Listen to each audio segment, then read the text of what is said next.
പ്രിയപ്പെട്ടവരെ, സിനിമാ നോട്ടത്തിന്റെ പുതിയൊരു ലക്കത്തിലേക്ക് എല്ലാവർക്കും സ്വാഗതം. നിങ്ങൾ വിചാരിക്കുന്നുണ്ടാവും ഇവരെന്താ കാറിലിരുന്ന് സംസാരിക്കുന്നതെന്ന്. അപ്പൊ നമ്മളൊരു സിനിമ കണ്ടു. അപ്പൊ ആ സിനിമയെ പറ്റി ചർച്ച ചെയ്യാൻ ഒരു ഇടുങ്ങിയ ഇടമാണ് നല്ലതെന്ന് നമുക്ക് തോന്നി. അതെ, കുറച്ചൊരു ക്ലോസ്ട്രോഫോബിക് ആയ ഒരു ഇടുങ്ങിയ ഒരു സ്ഥലം തന്നെ ഞങ്ങൾ അങ്ങ് തിരഞ്ഞെടുക്കായിരുന്നു. ഈ ലക്കത്തിൽ നമ്മൾ ചർച്ച ചെയ്യുന്നത് ഈ അടുത്തിറങ്ങിയതിൽ ഏറ്റവും അധികം ചർച്ചയായ ഒബ്സഷൻ എന്ന ഹൊറർ ചിത്രത്തെ കുറിച്ചാണ്. അതെ, അപ്പോ എന്താണ് ഈ ചിത്രത്തിന്റെ പ്രത്യേകത? സാധാരണ ഹൊറർ സിനിമകളിൽ നിന്ന് ഒബ്സഷൻ എത്രത്തോളം ഡിഫറെന്റ് ആണ്? ഒബ്സഷൻ എന്തുകൊണ്ട് നിങ്ങൾ കാണണം? ഈ ഒബ്സഷൻ സിനിമയുടെ റിവ്യൂവില് തുടക്കത്തിൽ തന്നെ ഞങ്ങൾ ഒരു കാര്യം നിങ്ങളോട് പറയാൻ ആഗ്രഹിക്കുകയാണ്. നമ്മുടെ ഈ വീഡിയോയിൽ ഒരു തരത്തിലുമുള്ള സ്പോയിലറും ഇല്ല. തുടക്കം മുതൽ അവസാനം വരെ എല്ലാവരും കാണണം. കാരണം നമ്മൾ ഈ സിനിമ നോട്ടം തുടങ്ങിയതിനു ശേഷം ആദ്യമായിട്ടാണ് നമ്മളൊരു സിനിമയുടെ റിവ്യൂ ചെയ്യുന്നത്. അപ്പൊ ഈ കാര്യത്തിൽ ഞങ്ങൾക്ക് നിർബന്ധമുണ്ട്. തിയേറ്ററിൽ ഓടിക്കൊണ്ടിരിക്കുന്ന ഒരു സിനിമയുടെ ഏതെങ്കിലും തരത്തിലുള്ള സ്പോയിലർ എലമെന്റ്സ് നിങ്ങളോട് പങ്കുവയ്ക്കാൻ ഞങ്ങൾ ആഗ്രഹിക്കുന്നില്ല. അപ്പൊ അത് നിങ്ങൾക്ക് ധൈര്യമായിട്ട് വിശ്വസിക്കാം. വീഡിയോ തുടർന്നും കാണാം. ഇൻഡിപെൻഡന്റ് സിനിമകളിലൂടെ ശ്രദ്ധേയനായ കറി ബാർക്കറാണ് ഒബ്സഷൻ സംവിധാനം ചെയ്തിരിക്കുന്നത്. ചിത്രം ഇതിനോടകം തന്നെ ലോക ശ്രദ്ധ നേടിക്കഴിഞ്ഞു. ഈ കറി ബാർക്കർ അങ്ങനെ സിനിമയിൽ എസ്റ്റാബ്ലിഷ് ആയ ഒരാളല്ല. ചെറിയ ഷോർട്ട് ഫിലിംസ് വീഡിയോസ് ഒക്കെ ചെയ്തിരുന്ന ആളാണ്. പക്ഷെ ഈ ഒറ്റ സിനിമ കൊണ്ട് അദ്ദേഹത്തിന്റെയും അതുപോലെ ഹോളിവുഡ് ഹൊറർ ഇൻഡസ്ട്രിയുടെ തന്നെ ഒരു ഗ്രാഫ് മാറ്റി എഴുതിയിരിക്കുകയാണ്. നമുക്കറിയാം, സാധാരണ രീതിയിൽ ഹൊറർ സിനിമകൾ നമ്മൾ എങ്ങനെയാണ് പേടിപ്പിക്കുന്നത്. ഇപ്പൊ കോഞ്ചറിങ് പോലെയുള്ള സിനിമകൾ എടുത്തു കഴിഞ്ഞാൽ നമ്മളെ പേടിപ്പിക്കുന്നത് അവര് ജംപ് സ്കെയർ ടെക്നിക്കൊക്കെ ഉപയോഗിച്ചിട്ടാണ്. അതായത് പെട്ടെന്ന് അങ്ങ് ഞെട്ടിക്കുക. അതെ അതെ, കുറച്ചു നേരം നിശബ്ദത, ഇരുട്ട്, പെട്ടെന്ന് ചാടി വരുന്നൊരു പ്രേതം, അങ്ങനെ ഞെട്ടിക്കലാണ് അവിടെ സംഭവിക്കുന്നത്.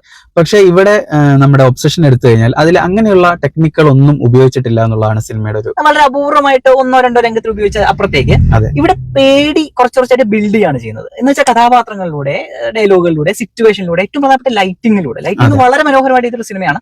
അങ്ങനെയൊക്കെ ഒരു തരത്തിൽ ഭീതിയും പേടിയും ക്രിയേറ്റ് ചെയ്യാനാണ് ശ്രമിച്ചിട്ടുള്ളത്. സാധാരണ നമ്മൾ കൺവെൻഷണൽ ഹൊറർ സിനിമകളായി കാണുന്ന പല ഹോളിവുഡ് സിനിമകളിൽ നിന്നും ഇത് വളരെ ഡിഫറെന്റ് ആണ്.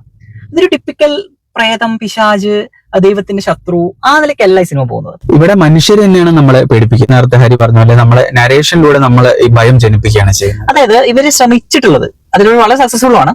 ഈ കഥാപാത്രങ്ങളുടെ ആ ഒരു പ്രത്യേകതയുണ്ട്. അതില് മനുഷ്യബന്ധം, ഈ ഒരു കഥാപാത്രം മറ്റു കഥാപാത്രത്തെ ഇടപെടുന്ന രീതി, ഇതിലൊക്കെ കൂടിയാണ് ഹൊറർ കൊണ്ടുവരുന്നത്. അപ്പൊ പെട്ടെന്നുള്ള ഞെട്ടിക്കലല്ല, പകരം ഈ സിറ്റുവേഷനിലൂടെ ഒരു ഭീതി, പേടി ക്രിയേറ്റ് ആണ്. എനിക്ക് തോന്നുന്നു മലയാളത്തിൽ നമുക്ക് ഭ്രമയുഗം ഉദാഹരണമായിട്ട് പറയാം. ജംപ് സ്കെയറിന് പകരം ആ സിനിമയുടെ ഓരോ ഫ്രെയിമും നമ്മൾ പേടിപ്പിക്കുന്നുണ്ട്, അല്ലെ? ആ ഓരോ കഥാപാത്രത്തിന്റെ പെരുമാറ്റം, ഓരോ വാക്കിലും പേടിയുണ്ട്. അപ്പൊ ഇതില് നായിക കഥാപാത്രത്തിന്റെ ഓരോ വാക്കിലും നമുക്ക്, അല്ലെങ്കിൽ അവരുടെ ഒരു നോട്ടത്തിൽ അതിമനോഹരമായിട്ട് ലൈറ്റിംഗ് ഉപയോഗിച്ച സിനിമയാണിത്. അതെ, എനിക്ക് തോന്നുന്നു 99% ഈ സിനിമ നൈറ്റ് ഷോട്ടുകളാണ്. ഈ പറയാനുള്ള കാര്യം കൺവേ ചെയ്യുന്നതിൽ കൃത്യമായി സംവിധായകൻ വിജയിച്ചിട്ടുണ്ട് എന്ന് വേണം പറയാൻ. അതുകൊണ്ട് തന്നെയാണ് ഞങ്ങൾ വിചാരിച്ചത് ഈ ഒബ്സഷനെ കുറിച്ച് സംസാരിക്കുമ്പോൾ നമുക്ക് കുറച്ചൊരു ഇരുട്ടും കുറച്ചൊരു ഇടുങ്ങിയ ഒരു സ്ഥലം ആയിക്കോട്ടെ എന്ന് ഞങ്ങൾ വിചാരിച്ചതിന്റെ ഒരു കാരണം അത് തന്നെയാണ്.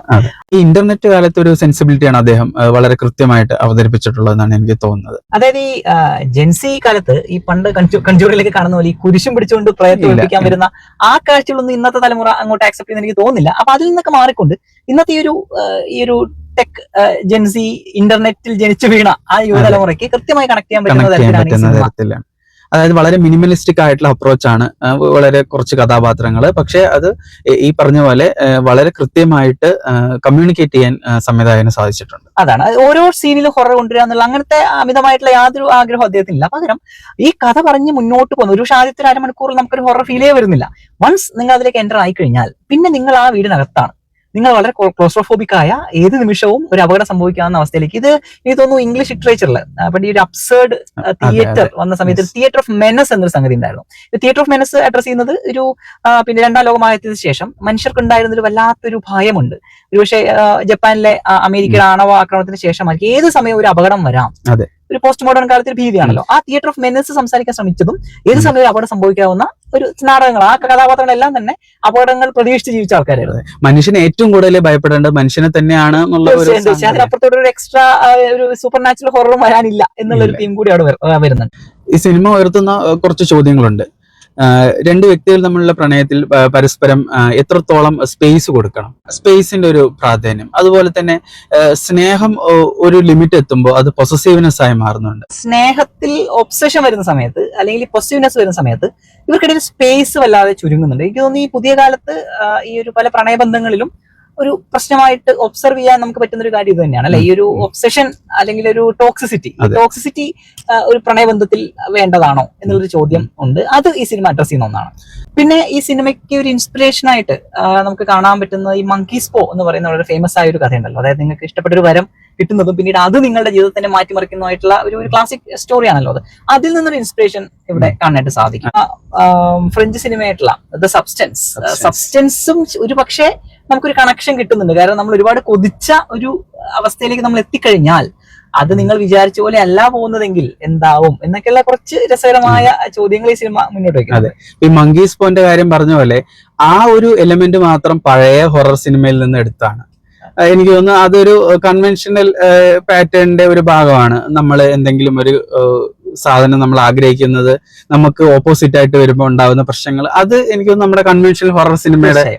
പക്ഷെ അതെല്ലാം ബ്രേക്ക് ചെയ്തുകൊണ്ടാണ് കഥ നമ്മളോട് സംസാരിക്കുന്നത്, കഥ സംവിധായകൻ അവതരിപ്പിച്ചിരിക്കുന്നത്. ഈ ചിത്രത്തിലെ സെൻസർ ബോർഡിന്റെ ഇടപെടലുമായി ബന്ധപ്പെട്ട് കുറച്ചധികം വിവാദങ്ങൾ സോഷ്യൽ മീഡിയയിലേക്ക് കണ്ടിരുന്നു. ഒരു സെൻസർ ബോർഡിന്റെ ഒരു കത്തിവയ്പ്പിനെ കുറിച്ച് എന്താണ് ഇതിനെപ്പറ്റി പറയാനുള്ളത്? എനിക്ക് തോന്നുന്നു സെൻസർ ബോർഡ് ഈ സിനിമയെ വെട്ടി നശിപ്പിച്ചിട്ടുണ്ട്. കാരണം നമ്മൾ ഈ സിനിമയിലെ നമ്മൾ തിയേറ്ററിൽ കാണാത്ത പല രംഗങ്ങളും ഇപ്പൊ ഇൻസ്റ്റാഗ്രാമിലൊക്കെ പാറിപ്പറ നടക്കുന്നുണ്ട്. പക്ഷെ ഇത് കാണുമ്പോഴാണ് നമ്മൾ തിരിച്ചറിയുന്നത് കുറച്ചുകൂടി മനോഹരമായി നമുക്ക് ആസ്വദിക്കാമായിരുന്ന ഒരു അവസരമാണ് സെൻസർ ബോർഡ് നശിപ്പിച്ചിട്ടുള്ളത്. മാത്രമല്ല ഒരു 16+ അല്ലെങ്കിൽ 18+ കാറ്റഗറിയിൽപ്പെട്ട ഒരു സിനിമ അത് കണ്ട് മനസ്സിലാക്കാനുള്ള പക്വത കാണികൾക്ക് ഉണ്ട് എന്ന് സെൻസർ ബോർഡ് മനസ്സിലാക്കേണ്ടതാണ്. തീർച്ചയായും. എനിക്ക് തോന്നുന്നു കഥാപാത്ര നിർമ്മിതിയിൽ ഹാങ് കാങ്ങിന്റെ വെജിറ്റേറിയൻ എന്ന നോവലിലെ പ്രധാന കഥാപാത്രമായിട്ട് ചില സാമ്യതകൾ തോന്നിയിട്ടുണ്ട് നമ്മുടെ ഈ ഇതിലെ പ്രധാന കഥാപാത്രത്തിന്. അങ്ങനത്തെ ഒരു വായന സാധ്യമാണ്. എനിക്ക് തോന്നുന്നു പ്രേക്ഷകരിൽ ഈ നോവൽ വായിക്കാത്തവർ എന്തായാലും വായിക്കുക. ദ വെജിറ്റേറിയൻ എന്ന സൗത്ത് കൊറിയൻ റൈറ്റർ ആയിട്ടുള്ള ഹാങ് കാങ്ങിന്റെ ഗംഭീര നോവലാണ്. അവിടെ ഇത്തരത്തിൽ പിടിതരാത്ത കഥാപാത്രമാണ് അല്ലെ? അതെ. അതായത് നമ്മുടെ സമൂഹത്തിന് ഒരു ധാരണയുണ്ട്, ഇങ്ങനെ ആയിരിക്കണം, സ്ത്രീകൾ ഇങ്ങനെ ആയിരിക്കണം, അല്ലെങ്കിൽ ഇങ്ങനെ വേണം. അത് മാറുന്ന സമയത്ത് എനിക്ക് തോന്നുന്നു ഇവിടുത്തെ നായകനും അങ്ങനെയുള്ള ചില ധാരണകൾ ചിലപ്പോൾ ഉണ്ടായിരിക്കാം തീർച്ചയായും. അതേപോലെ ഇതിലെ നായിക കഥാപാത്രമായിട്ട് വന്നിട്ടുള്ള ഇന്ത്യൻ അവരത്തെ പ്രകടനം അസാമാന്യമാണ്. സിനിമയെ തന്നെ ക്യാരി ചെയ്ത് കൊണ്ടുപോകുന്ന ഒരു പ്രകടനമാണ്. ഒരു പോയിന്റിൽ നമ്മളതിലെ കഥാപാത്രം ആരാണ്, അല്ലെങ്കിൽ ഇതിലെ ഹൊറർ എന്താണ്, ഇതെല്ലാം മറന്നുകൊണ്ട് നമ്മൾ അവരുടെ പ്രകടനത്തിൽ അങ്ങ് ലയിച്ചിരിക്കുന്ന ഒരു അവസ്ഥയിലേക്ക് എത്തുന്നത്. ഈ സിനിമയിൽ മറ്റൊരു പ്രത്യേകത, നമ്മൾ ഈ നൈറ്റ് ഷോട്ടിന്റെ കാര്യം പറഞ്ഞ പോലെ തന്നെ ഇതിലെ മ്യൂസിക് ഡിപ്പാർട്ട്മെന്റ്, അതായത് നമ്മളെ കാതടപ്പിക്കുന്ന പേടിപ്പിക്കുന്ന ശബ്ദങ്ങളൊന്നും മ്യൂസിക് ഒന്നും ഉപയോഗിച്ചിട്ട് വളരെ പതിഞ്ഞ താളത്തിൽ തുടങ്ങി എന്നാൽ പ്രേക്ഷകരെ പേടിപ്പിക്കുന്ന തരത്തിലുള്ള ഒരു സംഗീതമാണ്. എന്നുവെച്ചാൽ നിശബ്ദത പോലും ഇവിടെ മനോഹരമായിട്ട് ഉപയോഗിക്കപ്പെട്ടിട്ടുണ്ട്. എവിടെയാണ് ഭയം വരുന്നതെന്ന് പ്രേക്ഷകർക്ക് പോലും പ്രെഡിക്ട് ചെയ്യാൻ പറ്റാത്ത തരത്തിലുള്ള വളരെ ബ്യൂട്ടിഫുൾ ആയ സംഗീതത്തിന്റെ ഉപയോഗം നമുക്ക് കാണാനായിട്ട് പറ്റുന്നത്. മലയാളത്തിലെ ഏതെങ്കിലും ഹൊറർ സിനിമകളുമായിട്ട് കമ്പയർ ചെയ്യാൻ പറ്റുമോ ഹരിക്ക്? അങ്ങനെ എന്തെങ്കിലും ഒരു out and out horror cinema എന്ന് പറയാൻ പറ്റില്ലെങ്കിൽ ഒരു സൈക്കോളജിക്കൽ ഹൊറർ കാറ്റഗറിയിലൊക്കെ പെടുന്ന ചിത്രമാണല്ലോ നമ്മുടെ ക്ലാസിക് ആയിട്ടുള്ള മണിച്ചിത്രത്താഴ്. അപ്പൊ മണിച്ചിത്രത്താഴിലെ നാഗവല്ലിയുമായിട്ടൊക്കെ വേണമെങ്കിൽ നമുക്കിതിലെ നായികയെ കമ്പയർ ചെയ്യാവുന്നതാണ്. കൂടുതൽ പറഞ്ഞ സ്പോയിലർ ആയി പോകും. ഹൊറർ സിനിമയാണോ അല്ലയോ എന്ന് നിങ്ങൾ കണ്ടിട്ട് വേണം തീരുമാനിക്കാൻ. എന്തായാലും ഒബ്സഷൻ ഏതൊരു സിനിമാ പ്രേമിയും നിർബന്ധമായി കണ്ടിരിക്കേണ്ട ചിത്രമാണ്. നിങ്ങൾ ചിത്രം കാണൂ, അതിനുശേഷം ഞങ്ങളുടെ റിവ്യൂവിന്റെ അഭിപ്രായങ്ങൾ നിങ്ങൾ അറിയിക്കൂ. കൂടുതൽ ഫിലിം റിവ്യൂസ് ചെയ്യാനായിട്ട് ഞങ്ങൾക്ക് നിങ്ങളുടെ അഭിപ്രായങ്ങൾ തന്നെ ആയിരിക്കും ശക്തിയായിട്ട് മാറുക. മറ്റൊരു സിനിമാ വിശേഷമായി നമുക്ക് അടുത്ത വീഡിയോയിൽ കാണാം. Thank you.